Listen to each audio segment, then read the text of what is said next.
কুমিল্লার তিতাসে industrial and businessman welfare foundation IBWF এর উদ্যোগে দোয়া ও ইফতার মাহফিল অনুষ্ঠিত হয়। কুমিল্লা ডেস্ক রিপোর্টে মোহাম্মদ হানিফ মিয়ার ভিডিও চিত্র দেখুন বিস্তারিত তিতাস টেলিভিশনে।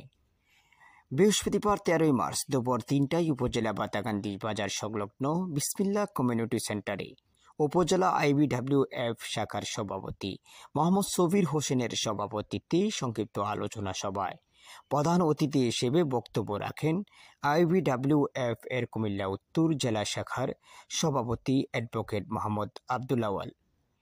এতে উপজেলা IBWF শাখার সাধারণ সম্পাদক মোহাম্মদ নূর আলমের সঞ্চালনায় বিশেষ অতিথি হিসেবে বক্তব্য রাখেন জেলা শাখার সাধারণ সম্পাদক মোহাম্মদ খায়রুল বাশার, দাউদকান্দি উপজেলা জামায়াত ইসলামীর আমির মোহাম্মদ মনিরুজ্জামান ভালুল, তিতাস উপজেলার জামায়াত ইসলামীর আমির মোহাম্মদ শামীম সরকার বিজ্ঞ, সেক্রেটারি মোহাম্মদ সালাউদ্দিন সরকার প্রমুখ।